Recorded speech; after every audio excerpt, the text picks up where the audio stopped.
Tonight, I want to speak with you about our nation's unprecedented response to the coronavirus outbreak. Mes chers compatriotes, depuis quelques semaines, notre pays fait face à la propagation d'un virus. L'immense majorité des scientifiques le dit, la meilleure façon de freiner la progression de l'épidémie, c'est ce qu'ils appellent la distanciation sociale. Je vais vous raconter comment tout a commencé.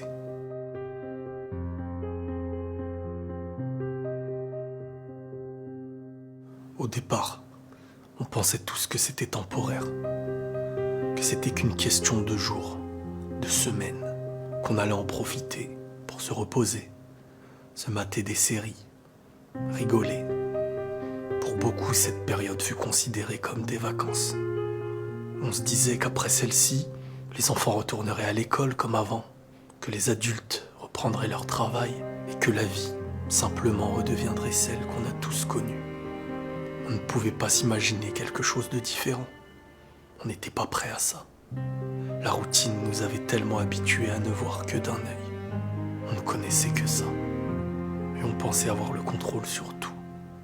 Combien de films à cette époque avaient pour scénario ce que vous êtes en train de vivre aujourd'hui? Votre normalité, c'était notre fiction. Aujourd'hui, sommes-nous les acteurs d'un film que d'autres regardent derrière un écran, en paix, comme nous l'avions été, quand on considérait le lendemain comme quelque chose d'acquis, qu'on perdait le goût de tous nos bienfaits, tellement ils étaient présents. On était peut-être des esclaves dans cette société. Et s'il y a d'autres survivants, combien d'entre eux donneraient tout pour revivre cette époque? Plus personne n'a accès au monde extérieur, sauf ceux qui, comme moi, ont connu les années où le virus n'existait pas. 90% d'entre nous sont morts. Je continue de chercher les derniers survivants du passé. Peut-être qu'ils ont la recette pour s'en sortir.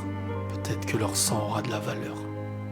Qu'il était beau ce temps, où les hommes pouvaient se côtoyer dans les parcs. Le temps où ils faisaient du sport tous ensemble. Ils se voyaient et avaient le droit de s'aimer. Aujourd'hui, tout est contrôlé. Certains groupes secrets essayent tant bien que mal de repeupler la planète, mais l'être humain y arrive de moins en moins. Les nouveau-nés sont directement infectés. L'espèce humaine est proche de sa fin. Vous êtes confinés depuis plus de 70 ans. La nourriture a changé. Vous n'avez pas connu la nôtre. Le monde virtuel est devenu le monde réel. Certains n'ont jamais pu toucher un homme ou une femme. Le seul moyen de vous voir, c'est derrière un écran. C'est le seul moyen de s'aimer à distance. Notre monde a perdu toute trace de ce qu'il était. Les hommes du passé, ceux avec qui j'ai grandi, ont pris ce virus à la légère. Et moi aussi. L'être humain a toujours pensé tout savoir. Il pense prévoir l'avenir. Il s'endette, économise tout l'argent qu'il possède. Il continue de travailler jusqu'à ce qu'il ne puisse même plus dépenser son argent, ni connaître son avenir. Il a toujours rejeté celui qui pensait différemment. Celui qui cherchait à vivre simplement, à travers les signes de la vie, à travers le ciel. C'est ton orgueil qui te perdra. C'est ce qu'on m'a toujours dit. C'est quand l'homme avait tout pour construire qu'il a tout détruit. C'est quand l'homme avait tout pour s'ouvrir à l'autre qu'il se l'est interdit. Oui, à mon époque, on avait le droit de se côtoyer, de vivre ensemble, de vivre la différence, et on se l'est nous-mêmes interdit. Au fond, c'est quand on possède trop qu'on s'imagine tout garder pour nous, sans même en profiter. On perd le goût de ce qu'on considère comme acquis, jusqu'au jour où on ne le connaît plus. La seule chose que l'être humain nous a appris depuis l'enfance, c'est d'être un esclave. On est nous-mêmes porteurs de la clé de notre prison, jusqu'à ce qu'elle nous enferme éternellement. À aucun moment on nous apprend à vivre réellement pour nous, à nourrir notre être. On n'a même pas eu le temps d'être heureux, d'être riche. Tout ce qu'on nous avait promis n'était que mensonge. Tout ce qu'on voyait à la télé n'était qu'illusion. L'être humain dans sa globalité est le pire virus que vous pourrez connaître. Quand il se laisse aller, quand il veut contrôler, quand il refuse de se soumettre. Pourtant il y avait des signes prouvant notre faiblesse. La famine, les tremblements de terre, les tsunamis. Mais on continuait à se voir trop grand, trop haut, trop fort. Et même quand le danger vient de nous, on finit par en perdre le contrôle. On est mort de nos propres mains. Le véritable virus, avant qu'il soit réellement propagé, c'était nous. Aujourd'hui, il ne fait que prendre une nouvelle forme. Mais les rues que vous voyez vides aujourd'hui, elles sont juste remplacées par le virus que nous avions toujours été par le passé. Il n'y a qu'une recette pour en guérir. On la connaît, mais c'est presque impossible pour nous. La seule recette pour échapper à ce virus, c'est de changer. Il faut que tous les êtres humains se mettent à changer. Malheureusement, chacun a ses théories sur Terre. Et même en période de guerre, on a perdu d'avance. On ne changera jamais l'autre tant qu'on ne réussira pas à se changer soi-même.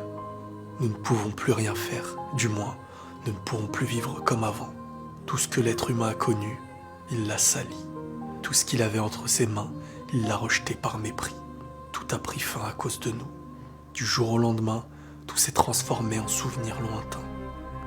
La vie, celle à laquelle on s'était habitué, celle qu'on a toujours sous-estimée. Nul ne pensait qu'un jour elle prendrait fin. On serait mort tout en étant vivant. Quand on avait la santé, on l'a détruit volontairement. On a joué de nos corps, sans parler de nos cœurs. Au fond, peut-être, est-ce une punition? Sommes-nous les créateurs de ce virus? En cherchant les guerres, on s'est retrouvés seuls. Et même les billets qu'il restait au sol n'avaient plus aucune utilité, plus aucune valeur. Tous les malheurs, c'est nous qui les avons cherchés. Et maintenant qu'on les a trouvés, il faut faire avec. Et si le monde avait besoin de ça pour se rappeler d'où il vient, où il va, et s'il fallait qu'à notre tour, on vive enfin ce qu'on a toujours sous-estimé ailleurs, la peur qu'on se refusait de voir, les larmes qui coulaient pendant qu'on s'amusait, toutes ces morts qui ne nous affectaient pas. Nos terres sont aujourd'hui infectées, nos frontières sont fermées, nous qui par le passé avons cru avoir besoin de personne, nous sommes ceux qui ont toujours eu besoin des autres. Jusqu'au jour où ils nous tournent le dos, tout comme on leur avait tourné le nôtre. C'est quand on ne contrôle plus rien que notre ego en prend un coup. Nous sommes aujourd'hui prêts à donner toute notre richesse pour retrouver la vie d'avant, celle qu'on rejetait quand elle était devant nous, gratuite. Car nous n'aimons rien quand il est déjà acquis. Pourquoi c'est quand on perd qu'on est prêt à tout donner pour le récupérer? La quarantaine a commencé comme des vacances. Elle a fini comme une prison. Le virus fait partie de nous. Le virus, c'est nous. Pour tous ceux comme moi qui avaient la liberté, on a condamné l'humanité à ne plus pouvoir la visiter. Ce qu'on a pris à la rigolade il y a plus de 70 ans, c'est aujourd'hui que vous le vivez. C'est maintenant que vous mangez les fruits des arbres qu'on a plantés. J'en suis vraiment désolé.